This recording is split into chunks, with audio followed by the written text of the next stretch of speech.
Les enfants, par exemple, qui ont le bac, qui n'ont pas d'université, ou bien les enfants qui sont obligés de chercher des alternances pour pouvoir continuer les études, il n'y a pas. Et ces enfants sont nombreux dans ces quartiers-là. Et même en zone rurale, ils sont nombreux.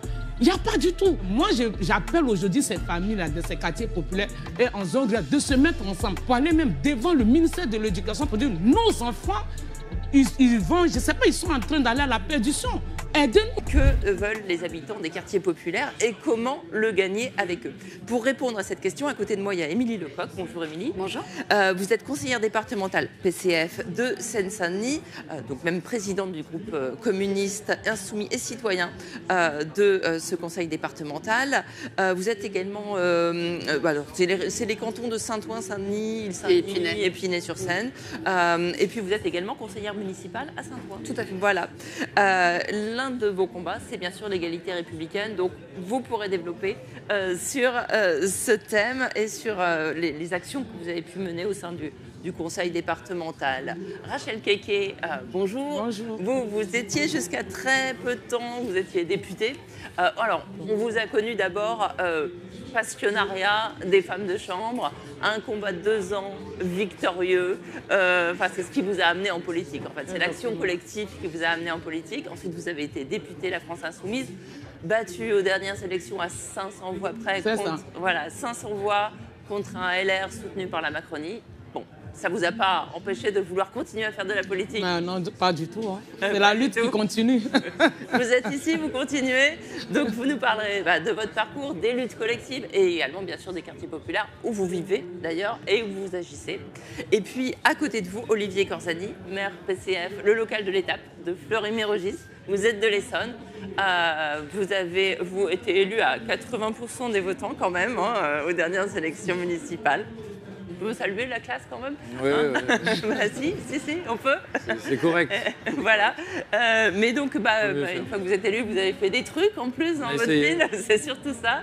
Et vous nous expliquerez comment, en tant que maire, on peut imprimer quand même une politique collective, j'allais dire de gauche, mais évidemment de gauche, mais il faut définir, c'est-à-dire une politique au service des citoyens, au service de la conquête des droits que certains habitants des quartiers populaires ont perdu. J'invite chacun à regarder votre intervention sur les déserts médicaux parce que ça a été un de vos combats victorieux aussi pour la ville de Fleury-Mérogis.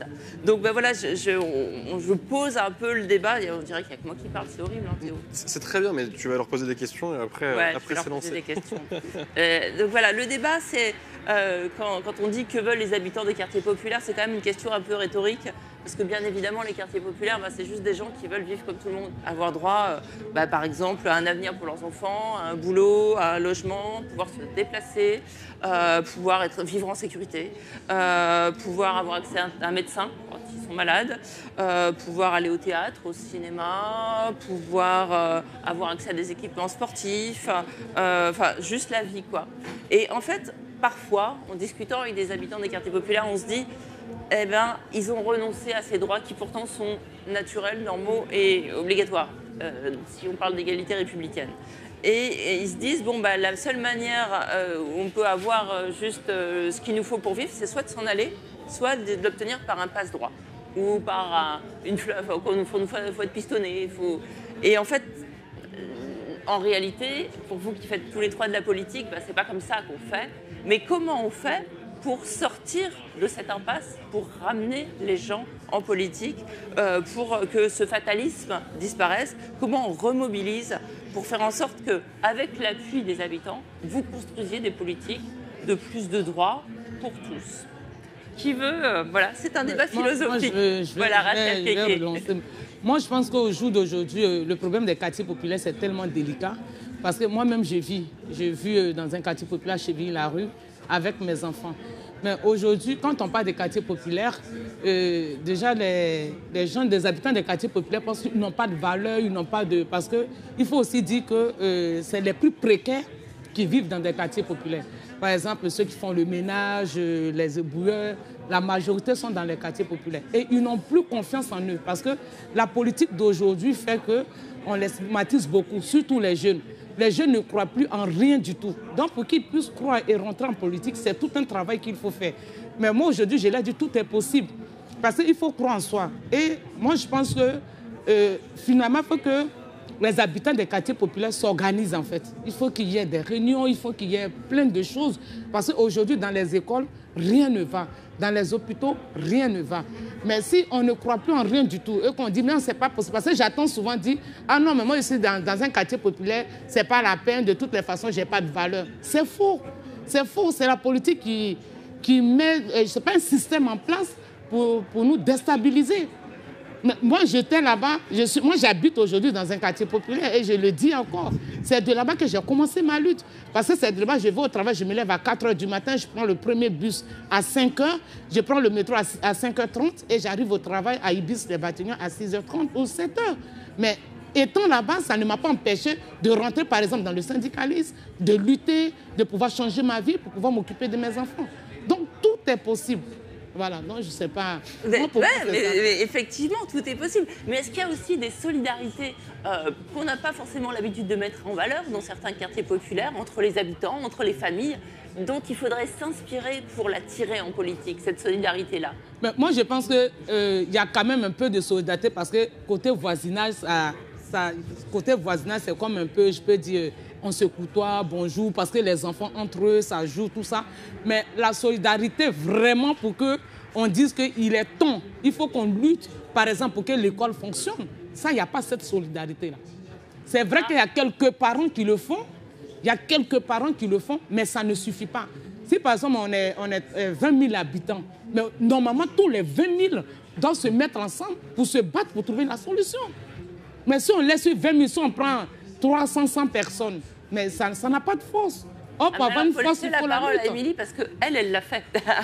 Ils l'ont fait. Juste à agir parce que les quartiers populaires, déjà, en plus, c'est les gens qui sont populaires. C'est rarement les quartiers, c'est les gens qui habitent dans les quartiers. Et souvent, ce qu'ils demandent, c'est juste déjà le droit commun. C'est-à-dire qu'avant de demander plus, ils demandent déjà l'application du droit commun par rapport à leur propre vie.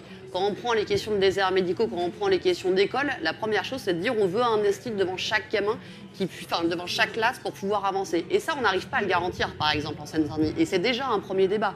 Donc, c'est-à-dire qu'aujourd'hui, tous les dispositifs de politique de la ville qui existent et qu'ils essaient d'ailleurs de mettre à mal, c'est déjà pour pouvoir rétablir le fait que l'État ne finance pas assez dans ces quartiers pour faire en sorte que le droit commun soit appliqué. Et ça, je pense qu'il faut quand même qu'on l'affirme. C'est-à-dire que les quartiers populaires ne demandent pas plus, ils demandent déjà qu'on les respecte pour pouvoir faire en sorte que leurs droits soient respectés, leur droit d'accès à l'école, leur droit d'accès à la santé, leur droit d'accès à la citoyenneté. Et aujourd'hui, il y a une partie de l'État qui le nie, pour ne pas dire une grande partie de l'État qui le nie, et pourtant, je trouve qu'on a énormément de solidarité dans les quartiers populaires, énormément. Moi, je faisais un conseil d'administration dans un collège de Seine-Saint-Denis qui s'appelle Jean Bigot, qui est à côté d'une grande cité, la cité Orgemont à Épinay. Et aujourd'hui, dans le collège, on a des instituts qui ont décidé de mettre en place des cours à l'alphabétisation pour les parents qui sont complètement ouverts sur le quartier pour pouvoir permettre que ce lieu ne soit pas qu'un lieu d'école, mais soit un lieu de vie pour l'ensemble des habitants du quartier, qu'ils soient des parents, qu'ils soient des enfants, de façon à ce qu'ils appartiennent à tous.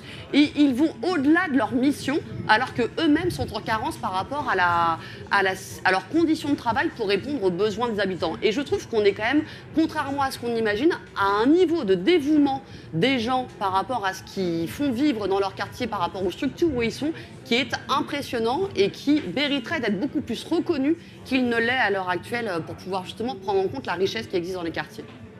Et sur l'école, justement, vous vous battez pour l'égalité républicaine. Je regardais les chiffres, il y a 50% des profs absents qui ne sont pas remplacés en Seine-Saint-Denis. Il y a 78% de remplacement, ce qui n'est pas terrible, ça devrait être 100% dans l'ensemble du territoire. Mais en Seine-Saint-Denis, on imagine 15 sur 2, ça suffit. On imagine que perdre 1 an de scolarité au bout de sa scolarité, c'est pas grave pour ces gamins-là, qui justement, comme hélas, il y a une corrélation entre le fait d'être en échec scolaire et de venir d'un quartier populaire, il y aurait besoin de renforcer. Eh ben non, c'est tout l'inverse qui se passe. Il y a quand même un truc, on marche sur la tête, là, il y a du mépris, c'est au-delà, quoi. Et c'est pour ça, d'ailleurs, en effet, c'est assez scandaleux que sur le territoire de la Seine-Saint-Denis, qu'on considère comme un territoire qui a besoin d'avoir plus d'écoles, justement, puisqu'on considère que c'est un territoire qui serait insécurisé et donc qui mériterait d'avoir une éducation de plus haut niveau, on ne soit pas capable de fournir des services publics à la hauteur des besoins. Donc ça se traduit naturellement sur le manque de remplacement de profs. On a quand même des endroits où, à partir de la Toussaint, les poules de remplacement de profs n'existent plus, puisqu'ils sont tous mis sur des postes qui étaient vacants vacants à la rentrée et qu'il n'y a plus de remplacement de profs possible à partir de la Toussaint sur une partie du territoire du département. Ça se fait aussi sur la question des locaux. C'est-à-dire qu'on a des bâtis, on est le département de France qui est le moins bien compensé pour l'entretien des bâtiments sur les collèges, par exemple. Contrairement, pour donner qu'un exemple, la Seine-Saint-Denis est compensée à 10% par l'État sur les travaux qu'elle fait sur les bâtiments des collèges, quand les Ardennes sont compensées à 81%. 81%, 10%. On voit bien qu'il y a quand même une inégalité qui est quand même assez flagrante par rapport à ça. Et ce qu'on a vécu au mois de février, ce qui était assez formidable, c'est qu'on a eu un mouvement qui s'est créé, mais qui s'est créé à partir d'un rapport parlementaire. C'est-à-dire qui a été d'ailleurs dirigé par Stéphane Peu et par une députée, et je pense que c'est important de le dire, une députée de Renaissance, puisque ça montre le fait que ce soit 2 députés de couleurs différentes, que c'est des faits. C'est-à-dire que ce n'est pas une exigence, c'est des faits. Nous sommes dans une situation inégalitaire qui est reconnue à la fois par un député PCF et par une députée de Renaissance. Et à partir de ce rapport parlementaire qui montrait ce que vous disiez sur la question du manque de moyens, du manque de professeurs, du manque de personnel, du manque d'AESH, eh ben, on a un mouvement qui s'est créé à partir des syndicalistes, une intersyndicale qui a été large dans le département et sur lequel les parents d'élèves se sont greffés et sur lequel les politiques ont également tenté de jouer leur rôle pour pouvoir exiger un plan d'urgence pour la Seine-Saint-Denis. Et ça en est où, ce plan d'urgence? On continue. C'est-à-dire qu'aujourd'hui, pour être assez franche avec vous, c'est un plan d'urgence qui demande 358 millions d'euros. Et à l'heure actuelle, les politiques d'austérité qui sont menées nationalement font que l'État refuse d'augmenter le budget. Attendez, les uniformes, ça coûte combien? Je suis d'accord qu'il y a des choix politiques qui sont faits. Ça coûte combien? Non, mais si on fait le calcul, il n'y a pas... Non, je suis d'accord avec vous qu'il y a des choix politiques qui sont faits par rapport à ça. Parce que voilà, Oui, vous avez raison. Effectivement, non, mais on compte en milliards pour les uniformes. Tout à fait. Donc là, 358 millions. Ouais. Voilà, ça paraît des sommes énormes comme ça, mais en réalité, à l'échelle de ce qui est prêt à être dépensé pour un truc un peu autoritariste et pour militariser la finance... Bon, voilà. Si je peux juste rebondir, parce que c'est un peu... là, en tant que maire, en plus, c'est toujours le sujet, c'est qu'on a toujours, nous, enfin, dans les villes populaires, les quartiers populaires, ce que veulent les gens, c'est ce qu'ils se disaient au début, c'est en fait avoir une bonne éducation pour leurs enfants, se soigner quand ils sont malades. C'est des choses extrêmement, finalement, basiques. Ils ne demandent pas de luxe ou quoi que ce soit, contrairement à d'autres. Mais souvent, quand on met en face les sommes, elles peuvent paraître, quand on les remet individuellement à la personne, des grosses sommes, mais c'est jamais des grosses sommes. Et moi, je vois les villes, quand on veut se bagarrer pour porter des projets, le nombre de réunions, de dossiers qu'il faut faire, de temps de travail d'administration pour à la fin obtenir 15 000 euros ou 20 000 euros, des fois on se dit même, gardez-les et on va faire sans vous, c'est même pas la peine. Donc on est toujours dans du saupoudrage qui finalement lance rien, qui permet simplement à ceux qui saupoudrent de communiquer, mais pas de lancer de vraies politiques d'accès aux droits et égalitaires sur le territoire. Si je peux du coup juste un peu développer sur un ou deux aspects. Moi, je partage le fait que dans les quartiers populaires, il y a énormément de solidarité qui se crée sur soit des problématiques, mais pas que, sur aussi de l'envie de se retrouver, de se rencontrer, de vivre des moments tout simplement agréables ensemble, de permettre à des enfants de partir en vacances. Enfin, il y a énormément de gisements de solidarité dans les quartiers populaires. Là où on peut avoir une difficulté, c'est comment on passe de la solidarité à l'instant T, sur un sujet précis, à un projet politique un peu plus global, et comment on passe d'une lutte un peu de quelques centaines de personnes contre une fermeture de classe à une lutte plus globale des parents, non pas contre l'enseignant qui essaye de faire ce qu'il peut avec les enfants, mais en exigeant effectivement des remplacements à 100%, un programme scolaire de qualité, etc., etc. Et là, c'est une difficulté et qui n'est pas liée qu'au quartier populaire. On est dans une société du consumérisme. On est dans une société du zapping. Et les gens dans les quartiers populaires ne vivent pas en dehors de cette société. Et donc, quand ils s'engagent dans quelque chose, souvent, il y a une attente de résultats immédiats et c'est difficile de s'inscrire dans une lutte plus longue. Et puis, dans le zapping, je veux ça, et puis après ça, et puis après ça. Sauf que les luttes pour les droits, c'est des luttes longues, c'est des luttes qui demandent du temps. Et je pense que ce qu'on souffre plus globalement dans notre société, à une époque, il existait des grands partis politiques, des grands syndicats, des grandes associations d'éducation populaire, des grandes associations de parents d'élèves, etc., etc., etc., qui étaient des relais d'action politique sur le long terme. Ça, aujourd'hui, c'est en mouvement. Certains sont un peu en déclin, d'autres se cherchent un peu. Et quand il y avait des luttes, on bénéficiait de tout ce travail d'éducation populaire, où on travaillait un sujet sur du long terme, où on avait des citoyens qui maîtrisaient aussi bien qu'un étudiant de Sciences Po un sujet, que ce soit à l'école ou autre. Et tout ça, ça contribuait du mouvement social. C'est aussi ce qui fait un peu la difficulté du mouvement social, c'est qu'on ne trouve plus aujourd'hui ces relais d'organisation et qui s'inscrivent dans le long terme. Après, il faut être optimiste. On a des gisements, comme je disais, de solidarité, ce qu'on s'est dit. On a des vrais points de lutte à avoir et des points de convergence en plus. Parce qu'il y a besoin d'unité pour mener toutes ces luttes. Et donc là, je ne vais pas aller plus loin. Notre discussion, on a encore du temps. Elle va évoluer. Mais bon. Voilà. Mais c'est vrai. Moi, je veux rebondir un peu. Ce que moi, je voulais dire, c'est que concernant les quartiers populaires, par exemple, quand j'étais élue à l'époque, il y avait des écoles où il n'y avait pas de profs. J'étais obligée de voir le ministre de l'Éducation où on remplaçait des profs. Bon, ça, moi, j'étais élue. Mais ceux qui ne le font pas, parce qu'il y a des députés qui s'en fichent complètement des quartiers populaires. Et moi, j'avais décidé de faire le tour des quartiers populaires pendant mon mandat. J'ai été même dans les zones rurales. Je suis allée à Caen, je suis allée à Valence, je suis allée à Perpignan. Mais là-bas, c'est les mêmes situations parce que c'est les mêmes problèmes que les quartiers populaires. Parce qu'on parle des quartiers populaires, mais en zone rurale, c'est encore pire. Oui. Et moi, j'ai vu ça. Maintenant, pourquoi moi, je dis que la solidarité, oui, on va faire une sortie, on va manger ensemble, on va aller au parc. Oui, cette solidarité, il y a. Mais, par exemple, au jour d'aujourd'hui, les enfants, par exemple, qui ont le bac, qui n'ont pas d'université, ou bien les enfants qui sont obligés de chercher des alternances pour pouvoir continuer les études, il n'y a pas. Et ces enfants sont nombreux dans ces quartiers-là. Et même en zone rurale, ils sont nombreux. Il n'y a pas du tout. Et qu'est-ce qu'on fait? Moi, j'appelle aujourd'hui ces familles-là, de ces quartiers populaires et en zone rurale, de se mettre ensemble. C'est ça qu'on appelle la conversion de la lutte. Il faut qu'on se mette ensemble pour aller même devant le ministère de l'Éducation pour dire nos enfants, ils vont, je ne sais pas, ils sont en train d'aller à la perdition. Aidez-nous. Il faut que ces parents, c'est-à-dire ces pères, ces mères, trouvent même un jour, ouvrez peut-être un lundi. On n'est pas obligé d'aller travailler, même perdre 60 € un lundi pour aller dire je veux que la vie de mon enfant, vous me trouvez une solution. Et c'est ça, il faut qu'on fasse une violence. Je ne sais pas pourquoi on nous attend. Pourquoi on nous attend? Parce que moi, aujourd'hui, je parle, moi, ma fille, elle a été au Canada parce qu'elle est restée une année sans université. J'ai tout fait pour qu'elle trouve l'université, il n'y avait pas. Et j'étais obligée de lui dire, bon, comme tu ne peux pas rester comme ça, tu es intelligent, pour ne pas aller à l'école, tu fais quoi? Trouve-toi une école. Elle est allée sur Internet, elle a essayé de trouver université à Montréal, les Trois-Rivières. Et tout de suite, le Canada l'a pris. Elle est partie le 27 août pour aller faire ses études. Et là, elle a commencé ses études. Il y a combien d'enfants comme ça qui sont là, dans ces quartiers-là? Bien sûr, mais on fait quoi? Demain, après, on dit c'est des racailles, après, on dit c'est quoi? Qu'est-ce qu'on fait? Qu'est-ce que l'État fait? Maintenant, si l'État ne veut rien faire, on sait déjà que l'État ne va rien faire, mais il faut que ces familles s'organisent. Voilà. Après, ce que vous dites là, Rachel, c'est aussi la convergence de plusieurs maltraitances. C'est-à-dire qu'il y a Parcoursup qui sélectionne, il y a le fait qu'il y a une crise du logement terrible parce qu'il n'y a pas de construction, parce qu'il n'y a pas de logement étudiant. Donc, si on est pris à Poitiers alors qu'on habite à Paris, on ne trouvera jamais un logement à moins d'être milliardaire pour pouvoir envoyer son enfant et payer une chambre.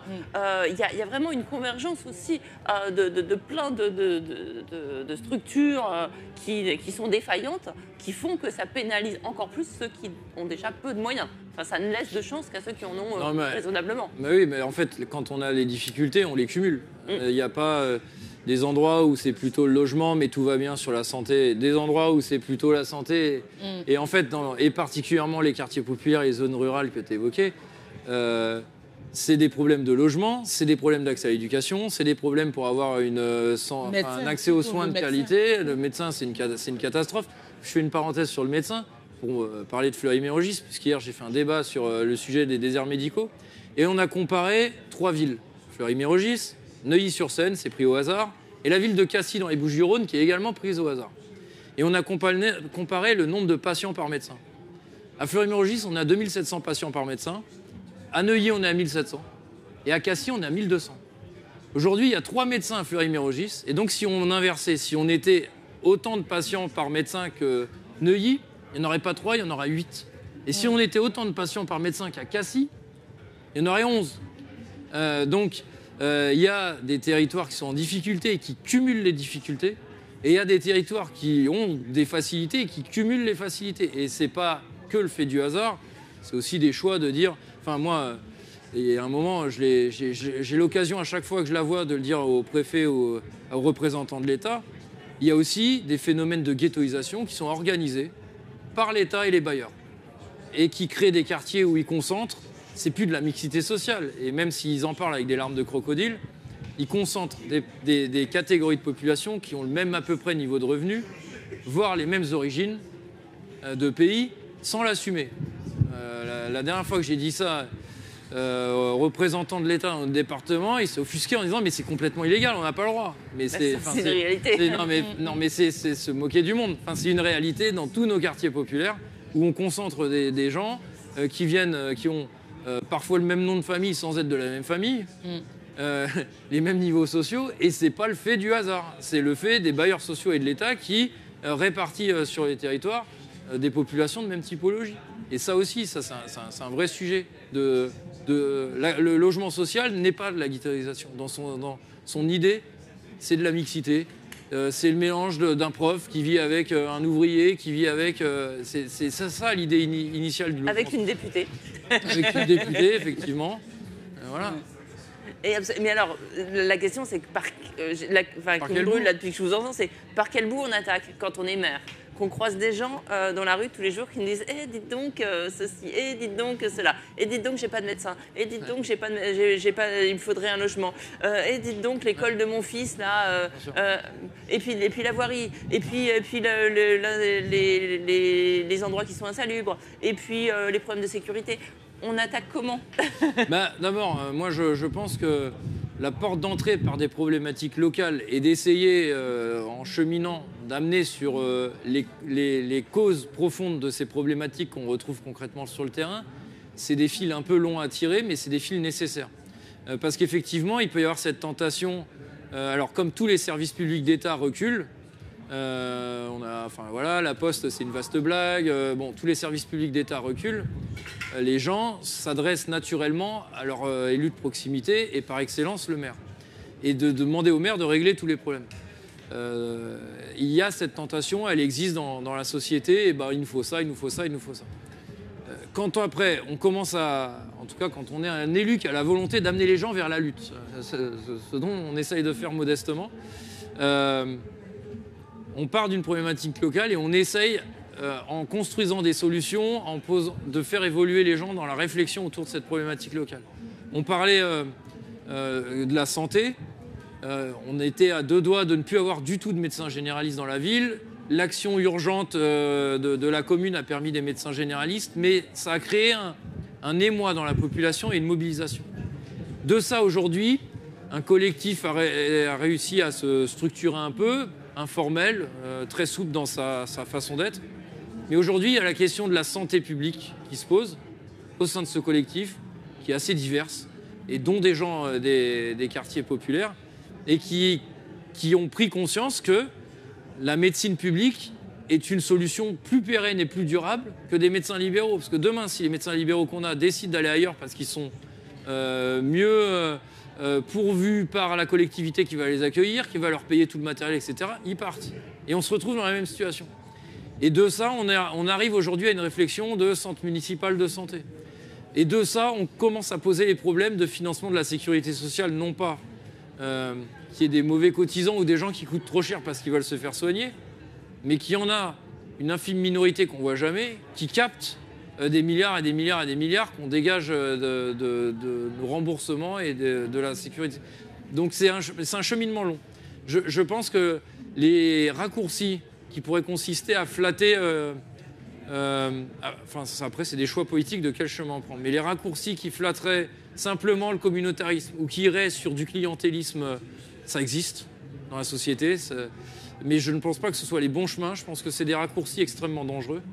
Et surtout, c'est pas pérenne, parce que on donne à une personne, mais après, il y en aura 10 derrière, et à un moment, on ne pourra plus payer. Plus un que l'autre, voilà, c'est une catastrophe.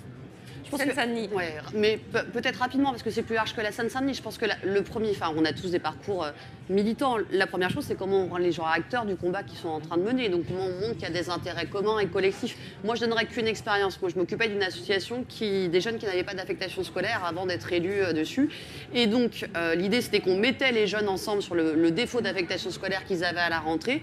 Et à partir de là, on regardait la palette de formations qui existe dans le département et on allait à l'inspection académique ensemble, ou pour réclamer des ouvertures supplémentaires, ou pour pouvoir augmenter la palette de formations qui existait. Et donc, de fait, on rendait les jeunes acteurs aussi de la lutte qu'ils portaient, puisqu'on ne le faisait pas à leur place. C'est pas nous qui allions en délégation à leur place, c'est eux qui venaient avec nous pour bloquer les ascenseurs, etc. Mais en tout cas, pouvoir faire entendre leur voix à cette occasion-là pour pouvoir avancer. Et je pense que le premier rôle pour nous, en tant qu'élus, c'est de se dire aussi que de toute façon, si on n'a pas le soutien de la population, si les gens ne sont pas acteurs de la lutte qu'ils sont en train de mener, on est incapable de la gagner. Donc on ne peut pas imaginer qu'aujourd'hui, le pouvoir public soit capable de répondre tout seul face à la puissance de l'État si on n'a pas un mouvement populaire qui s'empare des choses. Et le mouvement populaire, il peut être associatif, il peut être syndical, mais on a besoin de ce mouvement populaire pour pouvoir soutenir face aux difficultés auxquelles sont confrontés les gens qui sont dans les quartiers populaires à l'heure actuelle. Et après, par contre, je pense qu'en tant qu'élu, on a aussi un devoir d'innover. Je le dis un peu comme ça, mais on parle de la santé, des déserts médicaux, mais pendant un moment, on parle aussi de l'accès financier de la santé. Moi, je prendrai l'exemple de Montreuil, qui a créé la première mutuelle communale. La première mutuelle communale qui a décidé de dire, en gros, faisons de notre nombre une force. Donc on fait adhérer en masse des habitants à une même mutuelle pour faire en sorte de faire baisser les coûts. Je suis un peu schématique, mais en gros, c'est un prix de gros, quoi. C'est-à-dire qu'on adhère en masse et donc on fait baisser les coûts pour le dentaire.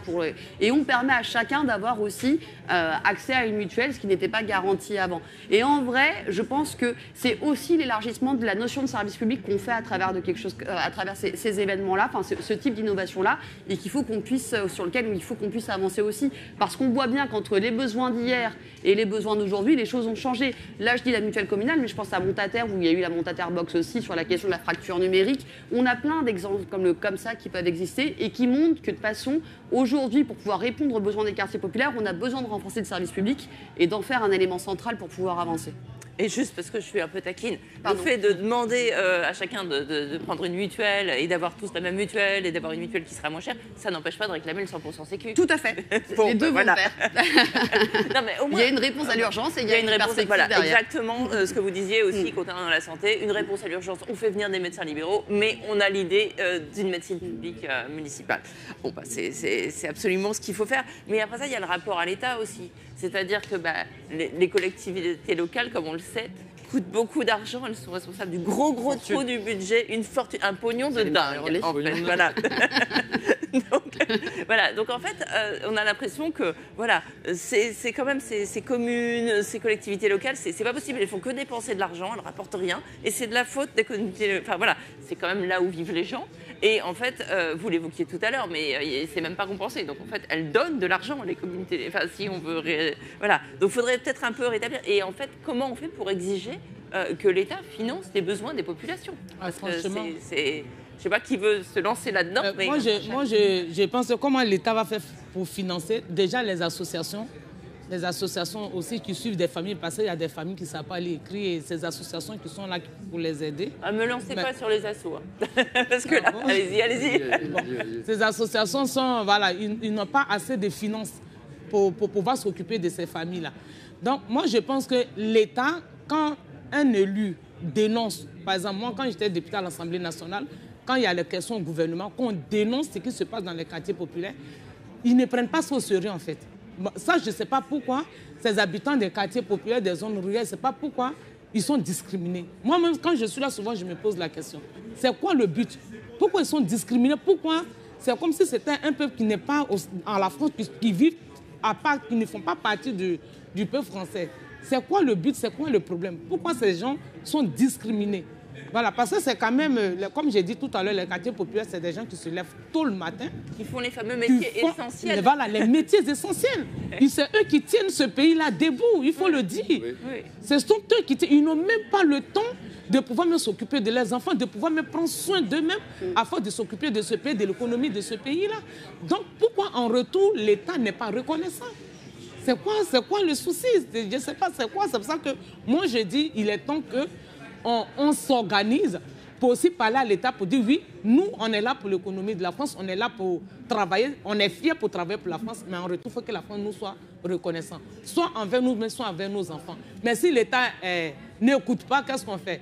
Comme la France est un pays de révolution, on se met dans la rue, on crie pour dire on veut que nos vies soient parfaites et l'État a les moyens de le faire. Oui. Justement, Rachel, vous parlez de votre travail de député, vous avez eu des paroles très fortes à l'Assemblée nationale, vous avez contribué à mettre dans l'agenda des sujets qui pouvaient en être absents. On regarde un petit passage de votre passage et on en discute après. Qui a déjà touché 900 €, 1000 €? Personne. Personne. C'est pour ça que vous, pas moi, je ne vous ai pas dit par jour, par mois. Qui a déjà touché 800 €, 900 € par mois? Personne. Vous savez pas ce que c'est. Vous ne savez pas la souffrance des métiers essentiels. Quand vous demandez une augmentation des salaires, vous parlez. Vous n'avez rien à faire ici. Je vous vois rire tous les trois, c'est une séquence qui a beaucoup marqué l'espace médiatique. Est-ce que vous comprenez pourquoi elle a marqué autant? Parce qu'il y a beaucoup quand même, il y a beaucoup de personnes qui touchent, voilà, qui sont dans ces métiers précaires. Parce que comme je disais, moi-même j'ai commencé ce travail avec 400 € et on ne peut pas vivre avec ça. Et le jour, c'était le jour de la niche parlementaire de la France Insoumise, où on parlait d'augmenter le SMIC à 1500. Et moi je suis assis, je vois quand même des députés de la droite, de l'extrême droite, qui disaient non, il faut une prime. Non, et moi je suis assis, je dis mais attends, c'est de la blague ou quoi? C'est-à-dire, à l'Assemblée nationale, là où on vote les lois pour changer la vie des gens, et les gens ne sont pas d'accord. Et c'est ça que je me suis levée pour dire, ben non. Et ça fait vraiment, ça touchait vraiment, même je peux dire même jusqu'au-delà même de la France, ça touchait vraiment du monde. Parce que les gens disent, mais enfin quelqu'un qui parle de notre part, enfin quelqu'un qui dit les choses réelles, parce que je viens de là. Je sais ce que c'est que toucher 400, 500 €. On ne peut pas vivre avec. Non, mais effectivement, on ne peut pas vivre avec, mais c'est le 800 €, c'est ce que touche une assistante maternelle, même 700, 600, oui. C'est ce que touche une personne qui s'occupe des personnes âgées, les AESH, tous les gens qui sont tellement, qui permettent justement à des gens fragiles de faire partie de la société en fait et de ne pas mourir tout simplement. C'est ça. Et même pour toucher 1500 €, il faut faire 3 boulots. Hein. Oui, bien sûr. Parce que tu commences à 6 h, tu finis à 9 h, tu nettoies dans les bureaux, après tu vas aller travailler un autre côté, après tu vas aller travailler un autre côté, et tu finis à 21 h, tu arrives chez toi. Tu n'as même pas le temps d'éduquer tes enfants. Même pas le temps. Ça, c'est devenu une accusation qui fait qu'on va pouvoir retirer les aides sociales parce que les gosses ont fait des bêtises. Exactement. Mais voilà, ils n'ont rien à dire en fait. Donc c'est pour ça qu'il faut qu'on s'organise, comme je le redis encore, pour pouvoir nous imposer, pour qu'on puisse nous respecter nos enfants. Et je pense que c'est possible. Non mais c'est vrai, alors juste je fais une parenthèse, c'est pas notre débat, mais sur les finances des collectivités, je suis légèrement concerné par le sujet. Il y a une différence fondamentale entre moi et le ministre des Finances, qui donne des leçons à tout le monde. C'est que moi j'ai voté toujours des budgets à équilibre, parce que c'est la loi et elle m'oblige, que lui jamais. Donc les collectivités, je le redis, on est sur une chaîne avec un peu d'audience, ne font pas de déficit si ce n'est dans l'investissement, mais du coup c'est comme quand on investit dans sa maison, c'est vertueux. Mais sinon elles ont des budgets à l'équilibre et elles pallient aux défaillances de l'État en permanence. Sinon moi évidemment je m'inscris complètement dans le propos et en fait ce qui me faisait sourire aussi dans cette image, c'est que en fait j'ai envie de dire, je vais même élargir au nouveau Front populaire, on est des gens pragmatiques, on est des gens du terrain. Eux c'est des idéologues. Contrairement à ce qu'ils veulent faire penser. Ils pensent qu'à chaque fois sur les plateaux télé, souvent on les entend dire « vous n'êtes pas dans le réel ». Mais on est dans le réel, on est les pieds dedans en permanence en fait. Et là, c'est un discours de vérité du réel. Et ça d'abord, ça fait du bien. Ça contribue de la mobilisation aussi des quartiers populaires, parce qu'on est dans ce sujet. Et il y a un sujet sur lequel moi je suis sensible. Tu parlais de dignité. Les habitants des quartiers populaires, ce n'est pas des victimes. Ils n'ont pas des excuses, ils ne demandent pas à ce qu'on les excuse de tout. Ils veulent être respectés pour ce qu'ils sont. Moi, avant tout, quand je circule dans ma ville ou quel que soit le citoyen que je peux croiser n'importe où, je vois un Français, d'où qu'il vienne, quel qu'il soit. Et donc, je vois un Français, pleinement français. Et donc, il y a des Français très bien, il y a des Français avec qui je suis d'accord, des Français avec qui je ne suis pas d'accord. Et je ne vais pas l'excuser tout parce qu'il vient d'un quartier populaire. Mais je ne vais pas le condamner a priori parce qu'il vient d'un quartier populaire. Je vois une personne qui doit avoir les mêmes droits que tout le monde. Et à partir de là, s'il y a une inégalité de traitement, quelle que soit sa provenance ou sa couleur de peau, il y a un problème dans le pacte républicain. Et je pense que, enfin moi en tout cas, j'en parle parfois aussi comme ça partout, mais particulièrement à Fleury-Mérogis. Les gens, ils ont besoin de se sentir respectés pour ce qu'ils sont. Et ils sont avant tout des habitants de la France, qu'ils aient la carte d'identité ou pas, ils travaillent. Ils veulent que leurs enfants soient bien éduqués et ils veulent être traités comme tout le monde. Ils veulent de l'égalité et de l'égalité de la dignité. Et ça, pour moi, c'est pas une notion marginale. Évidemment, ça s'inscrit dans tout ce qu'on dit, mais c'est quand même assez fondamental. Ils ont besoin de cette dignité, ils la revendiquent, ils ont raison. Ils ne sont pas moins citoyens que n'importe lequel et ils ne sont pas plus victimes que n'importe quel autre. Mais ils sont plus exploités. Parce que le discours que tient Rachel à l'Assemblée, je trouve qu'il est... C'est aussi, pour être considéré, il faut aussi être payé correctement. Et aujourd'hui, on voit bien que dans les entreprises, particulièrement de ménage, ou j'ai envie de dire caissières, ou même à ESH, l'objectif, c'est quand même de réduire le prix de la main-d'œuvre et donc de faire en sorte d'exploiter des gens. Et c'est pour ça, c'est pas une méconnaissance du mal-vivre qu'ils ont. C'est surtout une envie d'exploiter toujours plus pour aller plus loin et réduire la marge du travail. C'est une idéologie. On en a une autre, puisqu'aujourd'hui, l'objectif pour nous, c'est de faire en sorte que le travail de chacun soit considéré pour qu'il se sente aussi considéré dans la société. Parce que la première chose pour être considéré, c'est qu'on puisse reconnaître le travail qu'on fait, surtout quand on fait des métiers d'aide comme cela. Et on voit bien qu'on a une divergence profonde entre la droite et la gauche sur ces questions-là pour pouvoir avancer. Et c'est le combat que tu as pointé à juste titre à l'Assemblée nationale au travers de ton intervention. Et à mon avis, c'est pour ça qu'elle a été aussi si fortement reconnue, quoi. Et c'est surtout pour une fois, on a vu quelqu'un leur dire en face. Exactement. Et personne ne leur dit jamais en face, puisque a priori, à l'Assemblée, c'est tellement peu mixte que, effectivement, vous étiez la seule à avoir vécu ça. Mais en fait, quand je les parle comme ça, en dehors de l'hémicycle, les macronistes, ils viennent, oui, tu sais, ma grand-mère, elle a été femme de ménage, on sait ce que c'est. Dit, allez voter pour changer la vie des gens. Ben oui. Il faut aller voter, parce que, comme j'ai dit, j'ai l'habitude de dire aux gens souvent qui m'approchent, il faut s'intéresser à la politique, en fait, pour comprendre. Moi, aujourd'hui, des femmes de ménage, je ne savais pas que j'allais un jour arriver à l'Assemblée nationale pour savoir que c'est à l'Assemblée nationale où on vote les lois et où on change la vie des gens à l'Assemblée nationale. Et qu'il y a 3 boutons, si on dit on veut que la vie de telle personne change, tu votes pour, tu votes contre ou tu t'abstiens. Je ne savais pas. Mais depuis que on a gagné cette lutte que je suis rentrée en politique, mais ça m'a ouvert l'esprit, j'ai commencé à comprendre beaucoup de choses pour dire que si vraiment les politiciens veulent changer la vie des gens, ils peuvent le faire. Pourquoi? Parce qu'en appuyant sur un bouton, oui, on veut que la vie des gens change. On veut que ces métiers essentiels soient mieux payés. On veut que le SMIC soit augmenté. Si tout le monde est d'accord, on appuie sur un bouton et ça change la vie des gens. Voilà. Après, il faut être nombreux à pousser le même exactement, bouton. C'est ça le problème. Mais bon, c'est toujours il y a le capitaliste qui est là, le capitaliste qui tape sur les faibles, qui ne veut pas que tout le monde soit pareil. Donc, c'est un problème aussi. Oui, non, c'est sûr. Alors, il y a aussi un problème, il ne faut pas se le cacher, dans certains quartiers populaires, c'est le problème du trafic qui gangrène certains quartiers populaires, qui gangrène certains immeubles, qui gangrène certaines rues. Bon, à Saint-Ouen, on sait bien. On connaît bien. Voilà, à Fleury, j'imagine aussi, dans votre quartier aussi. Voilà. Alors là, il y a le tout répressif qui est en place depuis 40 ans. On n'arrête pas de faire des opérations coup de poing, de pénaliser maintenant les consommateurs avec les fameuses amendes forfaitaires. On a l'impression que tout change mais rien ne change. La France reste le pays où on consomme le plus. Je parle du cannabis uniquement. Je pense uniquement à cette... parce que c'est quand même la principale drogue qui est soumise au trafic. Donc la France est le pays où on réprime le plus et où est le pays où on consomme le plus. Donc bon, il y a un truc qui ne va pas. En Allemagne, ils ont fait une loi pour tenter de légaliser. On sait qu'en Espagne ou Portugal, tous nos voisins essayent de trouver d'autres solutions. Et nous, quand on entend le ministre démissionnaire de l'Intérieur, c'est toujours... Il n'y a aucune autre voie qui est explorée que de mettre du bleu, des gendarmes, des opérations coup de poing, une répression. Et on n'est pas sûr qu'en plus, cette répression touche vraiment les flux financiers liés à ce trafic, mais c'est vraiment les petits trafiquants, ceux qu'on voit.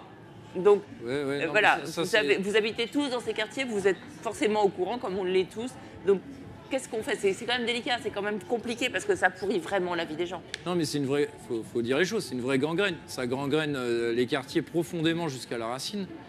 Ça impacte des familles entières. Bien sûr. Ça détourne des enfants à 12, 13, 14 ans de l'école. C'est évidemment c'est un milieu violent.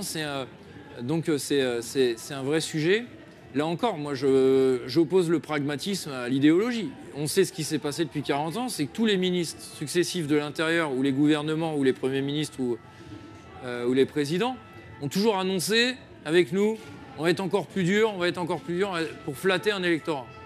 Électorat qui y croit, 40 ans après. Et si, effectivement, il n'y a pas de changement radical politique, on peut déjà écrire les scénarios des futurs ministres de l'Intérieur et autres. Je vais être encore plus dur face au deal. Tolérance. Alors, ça fait 40 ans qu'on fait de la tolérance zéro. On va arriver à la tolérance négative à force. Parce que comment on fait pour aller en zéro? Voilà. Donc, on a le scénario qui va se dérouler. Oui, il faut être dur face au deal. Moi, je propose, d'un point de vue pragmatique, moi, j'assume complètement de dire qu'on a besoin non seulement de légaliser pour assécher le trafic, parce qu'au final, à chaque fois qu'on démantèle un début de réseau, il renaît le lendemain parce que les gamins sont là et que les dealers sont présents et que le réseau se refait immédiatement. Qu'il faut l'assécher par la racine, qu'il faut amener ça pas simplement en disant on légalise et après débrouillez-vous. Il faut contrôler la filière, il faut axer une filière de prévention forte. Enfin voilà, il y a toute une politique à mettre en place. Ça libérait du temps de policiers, ça libérait du temps de justice, ça libérait des moyens financiers. Ça fait un autre rapport aussi et à la police et la police au quartier aussi. Ça apaise un peu la tension générale. Et pour autre, enfin, ça fait 40 ans qu'on loupe. Enfin, ça fait 40 ans qu'on échoue. Il y a aujourd'hui plus de points de deal que de McDo. Donc, mais souvent, c'est livré ensemble. Il faut le dire. Donc, et ça gangrène vraiment des familles entières. C'est absolument dramatique, moi. Et donc, il faut choisir une autre solution. Arrêter d'être dans, on dirait, un hamster qui est dans sa roue, qui tourne et qui change jamais d'option. Donc moi, là-dessus, j'ai un vrai parti pris. Moi, on ne peut pas traiter du débat sur la question du trafic de drogue sans le lier à la question sociale aussi. Moi, je l'ai vu à Saint-Ouen, le nombre de familles qui avaient des dettes de loyer et qui, pour subvenir à cette question-là, se retrouvaient sans dette de loyer parce que soudain elles rentraient dans le trafic et qu'elles avaient plus le choix en vrai, parce qu'elles sont menacées. C'est-à-dire que c'est pas qu'une question c'est une question sociale, mais c'est aussi une question de menace. Et je le dis d'autant plus que souvent, c'est des femmes seules avec enfants. Et donc, ça pose aussi la question de la place des femmes seules, enfin des familles monoparentales féminines dans les villes qui sont particulièrement plus souvent soumises au trafic parce qu'elles sont considérées plus fragiles et donc plus attaquées par les trafiquants eux-mêmes par rapport à ces questions-là. Et donc si on pose le débat de la légalisation, il faut aussi poser la question du débat social qui va avec.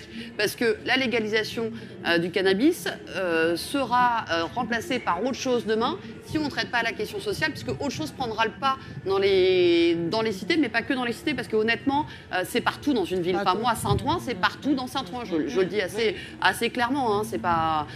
Et donc, il faut pouvoir traiter les deux ensemble. La question de la légalisation, la question sociale et la question sécuritaire. Il y a des réseaux derrière, il y a des réseaux violents et il y a des réseaux mafieux qui existent pour de vrai dans ces trafics et qui sont dangereux. On a des morts. Enfin, on a eu des morts à Saint-Ouen régulièrement et pas des morts. Douces, des morts très très violentes qui se sont faites. Et donc, quand on réclame plus d'OPJ, par exemple en Seine-Saint-Denis, puisqu'on en manque par rapport aux autres territoires de France, c'est pas pour rien. C'est aussi parce qu'on est en inégalité par rapport à ces questions-là et qu'on est considéré aussi comme un département où on sait que le trafic de drogue est des fois plus important qu'autre part. Et je dirais un dernier mot. On ne peut pas traiter de la question, et tu le disais, Olivier, sans traiter également de la question de la prévention. Aujourd'hui, il n'y a pas un conseil départemental en France qui ne crie pas sur la question de l'aide sociale à l'enfance. Toutes les aides sociales à l'enfance dans tous les territoires sont maltraitées, sont malmenées. On n'arrive pas à faire face à la situation. Et plus la situation sociale s'aggrave, plus l'aide sociale à l'enfance est pris à la gorge. Et moins elle arrive à faire ce travail de prévention aussi pour sortir des gamins des trafics dans lesquels ils sont rentrés. Et donc, je pense que vraiment, si on veut traiter de la question du trafic de drogue, il faut prendre toute la palette qu'elle englobe parce qu'elle est large et qu'elle répond aussi à un vrai besoin pour le coup dans les quartiers populaires. Oui, mais bon, elle a tout dit. Hein. C'est que voilà, C'est vrai parce que, par exemple, les enfants, moi, par exemple, quand un enfant me dit « je cherche du boulot, j'ai envie de travailler », et qu'il n'y a pas de boulot pour lui, il fait quoi? Il fait quoi? Il va se mettre à la drogue. Et les enfants, par exemple, quand on expose dans les écoles de 10 ans, 11 ans, qui sont livrés à eux-mêmes dans la rue, il n'y a même pas d'éducateurs pour pouvoir les récupérer, pour les accompagner. Mais ces enfants, à la fin, ils se promènent tout seuls. Et là, la rue les récupère. C'est facile. Hein. Voilà, et la rue les récupère. Donc, qu'est-ce que fait l'État? C'est bien vrai de dire, on va mettre la sécurité, on va lutter contre ça. Et comme elle a dit, s'il n'y a pas de social derrière, ça ne marche pas. Ça ne marchera pas. Donc, c'est bien de faire de la communication comme ça à la télévision, mais il faut être sur le terrain pour vraiment travailler, pour pouvoir, je peux dire, pour pouvoir trouver des solutions. Et si l'État veut, l'État peut. Si l'État veut, elle peut. Est-ce que l'État ne fait pas exprès pour ne pas trouver des solutions pour nos enfants, pour les amener dans le deal de la drogue? Et demain, venir dire que c'est des racailles. Est-ce que l'État ne fait pas exprès? Parce que comme j'ai dit, le Parcoursup, ça fait que les enfants ne font rien. On va dans d'autres familles, souvent elle a dit, ils n'ont même pas de moyens pour payer le logement. Les loyers ont augmenté, c'est super cher. Les familles qui vivent avec 600, 500 euros qui n'arrivent même pas, même avec la CAF, ça ne suffit pas. Et les enfants, souvent il y a des gens il y a des familles qui sont dans des loyers, dans des petites maisons, ils sont surchargés.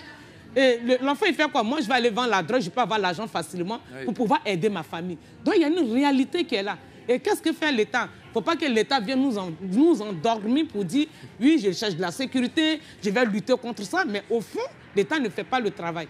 Donc, c'est pour amener les jeunes dans ce truc de deal, pour qu'on les amène dans les prisons, dans les trucs pour s'en débarrasser. Mais ça ne fonctionne pas, en fait. Ça fonctionne pas. Donc, moi, je pense qu'il faut que toutes les politiques se mettent ensemble pour pouvoir trouver cette solution-là, pour pouvoir aider ces jeunes-là. C'est important parce que les jeunes, ils dégradent leur vie sans le savoir. Et comme il a dit tout à l'heure, Olivier, il y a des familles qui... Parce que quand ton enfant est tué dans la rue, abattu dans la rue, c'est vraiment difficile. Donc, quelle solution qu'on peut trouver pour régler ce problème-là? Ben, ça commence par l'école. On se bat pour l'école, on se bat pour des classes à pas 40 élèves qui permettent que les enfants ne soient pas déscolarisés parce qu'ils sont largués.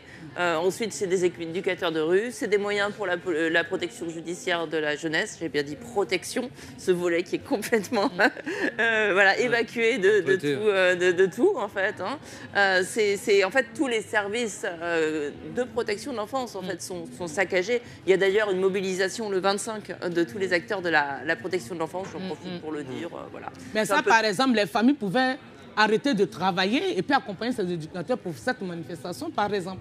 Pourquoi pas? Parce qu'il s'agit de leurs enfants. Il s'agit de nos enfants.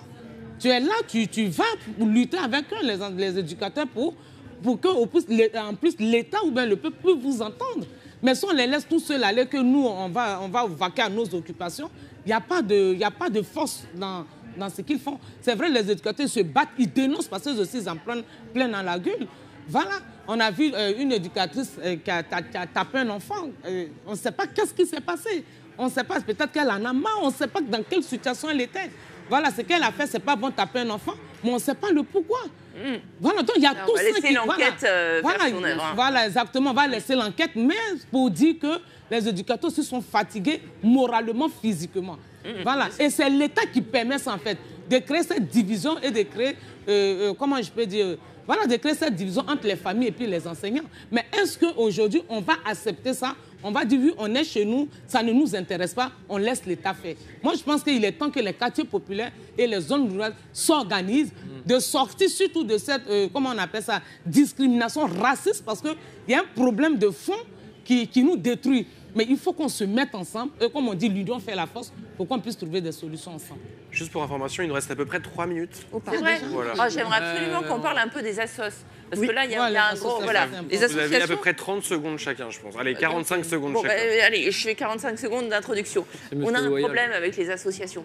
Parce qu'en fait, c'est vrai que le tissu associatif, c'est beaucoup délité pour des questions de financement. Il n'y a plus de financement, de fonctionnement d'associations, de citoyens, d'associations, de gens comme vous et moi. Les associations ont aussi été financiarisées. On a maintenant des actions à impact social, on a des grosses associations, des gros groupes qui vont faire des actions dans les quartiers, des actions ponctuelles. Moi, on m'a beaucoup parlé de Zèbre, je sais pas quoi, là, qui raflent tous les marchés parce que c'est des marchés d'appel à projet. Il reste 3 mois, ils se cassent quand l'action est finie et il n'y a plus rien. Donc il y a aussi peut-être en tant qu'élu à se battre pour qu'on ne soit pas dans cette cette financiarisation de ce qui est franchement le cœur de la citoyenneté, c'est-à-dire le monde associatif quand même, qui est le début, qui est la première forme d'alliance pour aller vers le politique en fait. Je sais pas, Olivier, Émilie. Moi, si vous voulez, je lance. Enfin, vas-y. Non, enfin, on a un vrai débat. Hein. C'est-à-dire qu'on a des associations qui aujourd'hui structurent nos quartiers et qui sont en effet, qui sont dépendantes des appels à projets qui sont lancés par les collectivités ou par l'État ou par des institutions. Et en effet, ça ne permet pas d'inscrire leur travail sur du long terme et ça devient une difficulté. C'est-à-dire que, je suis désolée, mais un écrivain, Femme Solidaire, quand elle met en place des écrivains publics, eh ben, elle ne va pas réinventer ça à chaque appel à projet. C'est un travail de long terme et qu'aujourd'hui, le fait de le financer via des appels à projets ne permet pas de l'inscrire dans la durée et donc détruit le lien aussi en partie de ces associations-là avec les habitants des quartiers et donc les empêche de structurer de façon collective. On m'a beaucoup parlé des francs-moisins où les petites assos ont été remplacées et où il n'y a plus ce lien où il y a la locale au pied de l'immeuble et les gens y vont quoi. Oui, mais ces associations aujourd'hui sont, voilà, ces associations beaucoup se ferment parce qu'il n'y a pas de moyens. Donc moi, je pense qu'il faut que l'État donne encore plus de moyens à ces associations-là parce qu'ils font un travail tellement formidable. Dans ma tournée des quartiers populaires, j'ai vu des associations vraiment qui sont vraiment là. Souvent, eux-mêmes, ils prennent leurs propres fonds pour pouvoir aider ces familles-là. Donc ces associations, ça ne sert à rien de les éteindre. Il faut leur donner les moyens pour plus suivre ces familles parce qu'ils en ont besoin. Et là encore, en 20 secondes et après on poursuivra la discussion après. On a l'impression qu'on demande la lune. En fait, c'est quelques milliers d'euros à chaque fois par association. Et à l'échelle du pays, c'est quelques millions. En fait, dans le budget de l'État, c'est 0,000. Donc, voilà, les quartiers populaires, comme tout le monde, si je peux mon mot de la fin, il y a un sujet de dignité et ils réclament de la dignité. Et ils sont français avant tout. Et ils ont le droit d'avoir cette dignité. Et de l'argent, il y en a. Et l'argent, il y en a largement. Il y en a largement. Il y en a Bolloré, il en a beaucoup. Pour ceux qui font des trous de 16 milliards. Merci beaucoup à tous les quatre d'avoir participé à ce plateau.